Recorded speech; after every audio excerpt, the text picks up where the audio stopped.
Consider polynomial of degree n. If f of a and f of b have different signs, then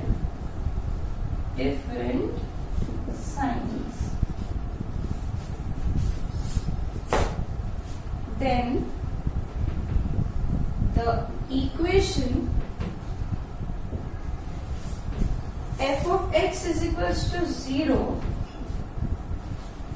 has at least one root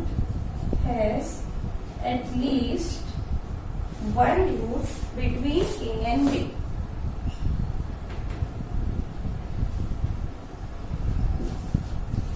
ये तो चलो theoretical statement हो गया, एक बार read कर लो। देखो क्या लिखा है intermediate value property. Consider a polynomial of degree n if f of a and f of b have different signs, then the equation f of x equals to 0 has at least one root between a and b.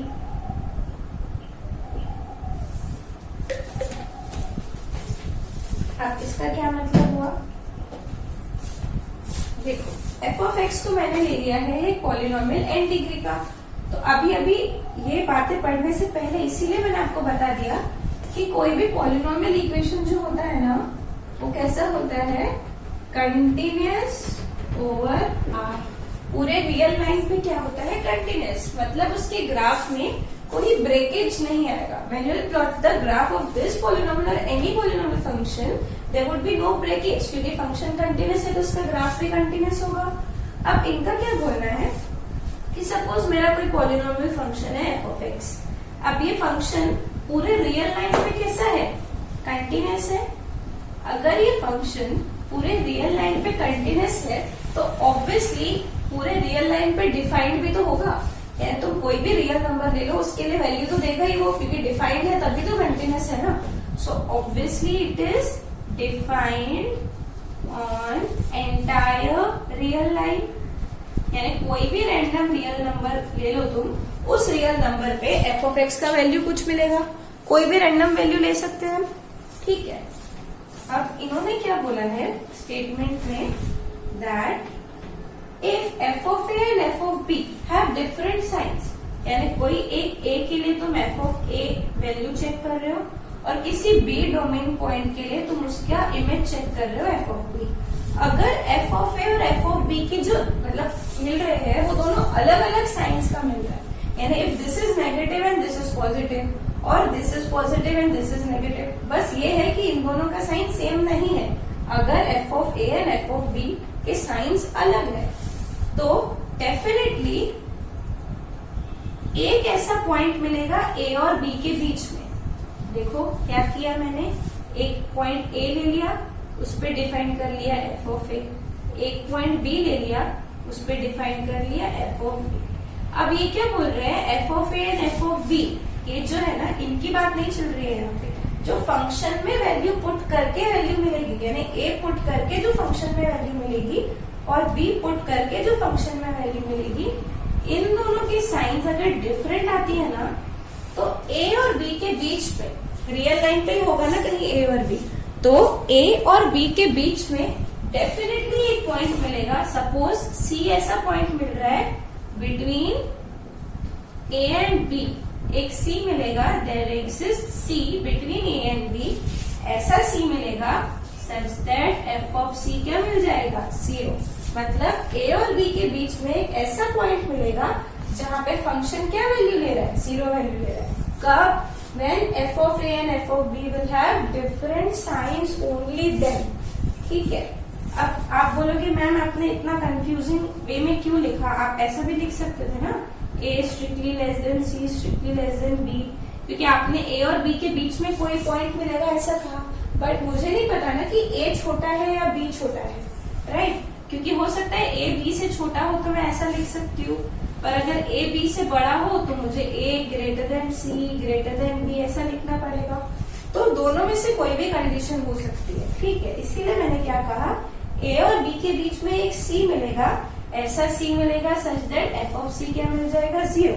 अब C पे अगर function की value 0 मिल रही है तो मतलब ऐसा भी बोल सकती हूँ ना कि इन दोनों के बीच में f ऑफ x का एक रूट मिलेगा, इन दोनों के बीच में। क्योंकि रूट मतलब क्या होता है किसी फंक्शन का, अगर उस पॉइंट पे फंक्शन 0 वैल्यू ले रहा है तो वो पॉइंट उस फंक्शन का क्या हो जाता है, रूट। तो इसको मैं और एक वे में बोल सकती हूँ सेम थ्योरम को। कैसे कहेंगे वो लोग, कोई कोई बुक में इस तरीके से भी दिया रहता है that if f of a and f of b have different signs then the equation has हाँ वही लिखा है, then the equation has at least one root between a and b।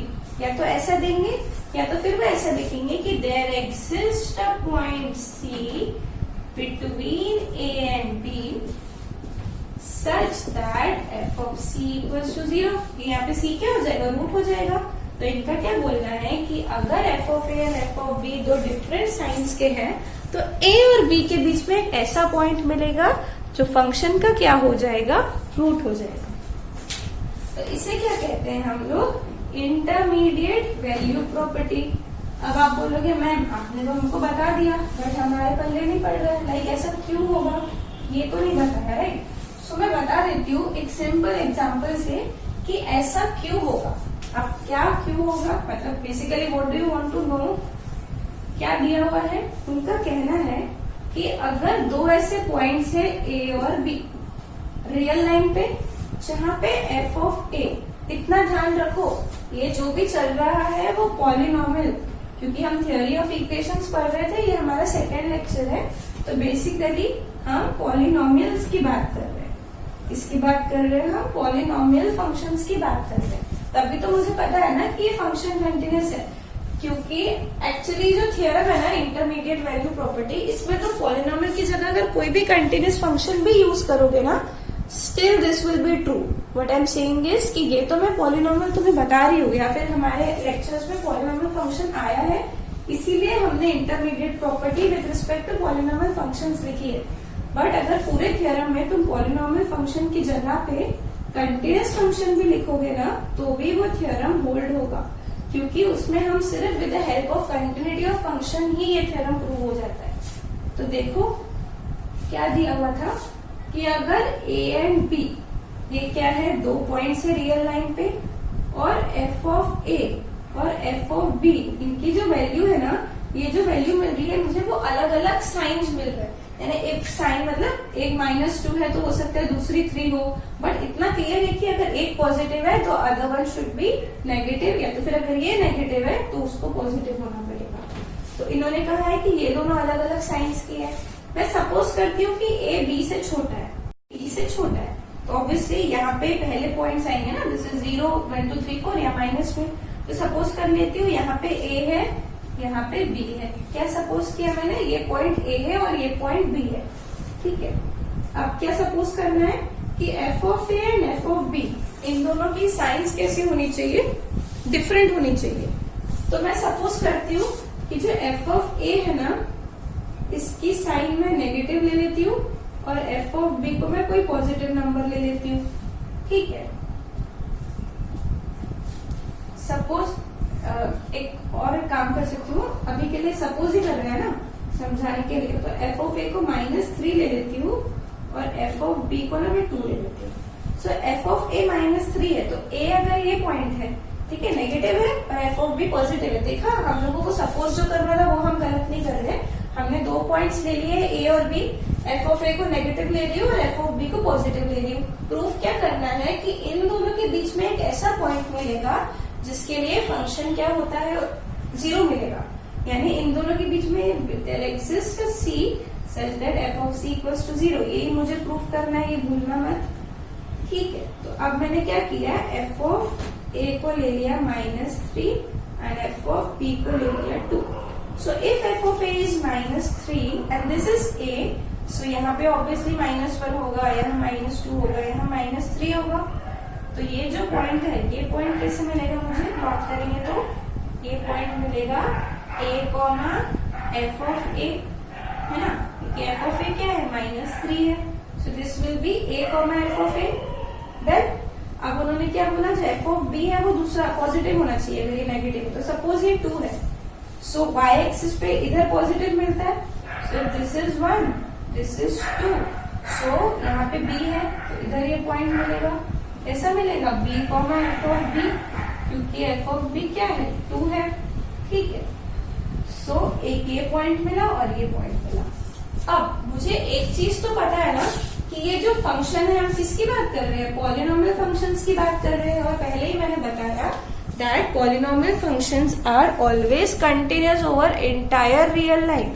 Done.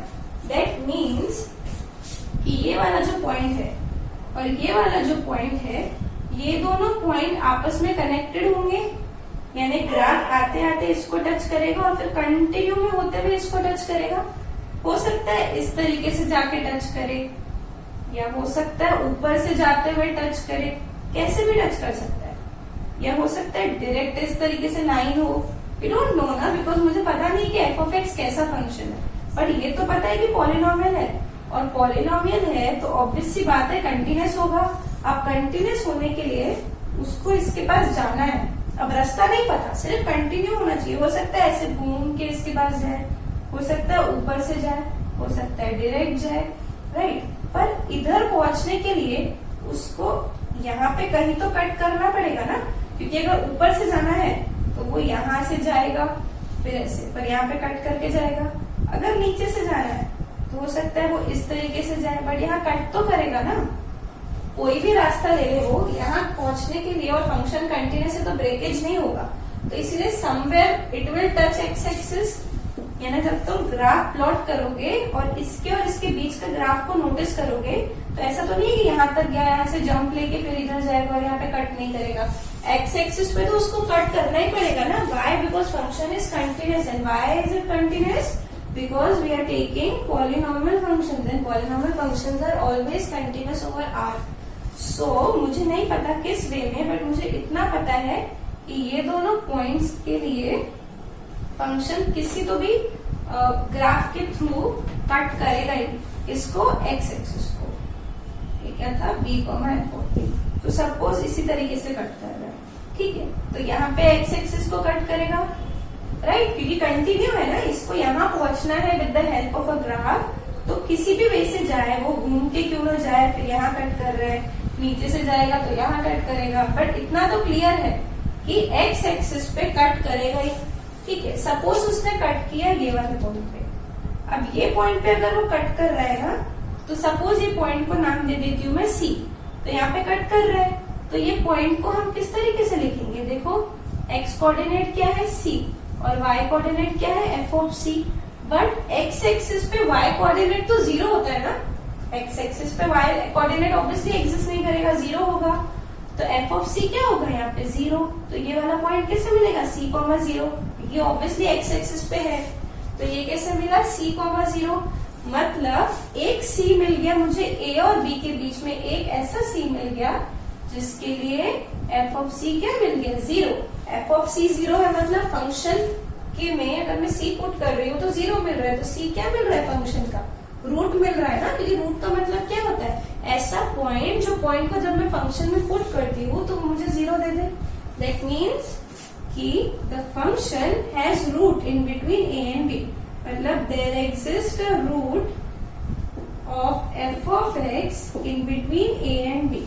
ये मैं क्यों लिख पा रही हूँ, मैं सिर्फ इसीलिए लिख पाई because F of A and F of B have two opposite signs. अगर इन दोनों की साइन सेम होती तो मैं ये थ्योरम प्रूव कर पाती थी क्या, नहीं प्रूव कर पाती। देखो क्यों, क्योंकि देखो अगर उनकी साइन सेम होती, सपोज एफ ऑफ बी 2 है और एफ ऑफ ए 3 है, तो ये अगर ये है ए और ये है बी, तो यहाँ 1 है, यहाँ 2 है, यहाँ 3 है, तो बी के लिए क्या बोल रहा है 2, तो एक पॉइंट यहाँ मिलेगा बी कॉमा 2, एंड ए के लिए क्या बोल रहा है 3, तो यहाँ मिलेगा क्योंकि ए यहाँ पे है, तो this will be what A comma 3। तो दोनों कैसे मिल रहे हैं, पॉजिटिव पॉजिटिव मिल रहे हैं, मतलब ऊपर वाले इधर ही मिलेंगे ना, upper side of Y axis. तो इन दोनों को ज्वाइन करने के लिए ऐसे ज्वाइन हो सकते हैं ना, जरूरी है कि वो एक्स एक्सिस पे कट करे, और अगर एक्स एक्सिस पे कट नहीं करेगा तो फिर यहाँ पे रूट तो हमको इधर ही मिलता है ना, क्योंकि रूट के लिए वाई कोऑर्डिनेट जीरो होना चाहिए, और वाई कोऑर्डिनेट कहाँ जीरो होता है, सिर्फ एक्स एक्सिस पे। तो ये वाला पॉइंट तो एक्स कोऑर्डिनेट पे टच नहीं कर रहा है, दैट मीन्स अगर ये दोनों सेम साइन के होते हैं तो हो भी सकता है और नहीं भी। ये हो सकता है वो इस तरीके से आए या हो सकता है वो इस तरीके से आए, we don't know, but compulsory तो नहीं है ना कि इधर टच करेगा। बट अगर ये नीचे हो जाता है यानी डाउनवर्ड साइड पे होता है वाई एक्सिस के, तो यहाँ पहुंचने के लिए उसको एक बार तो कट करना पड़ता ना, तो कम से कम एक रूट तो मिलता।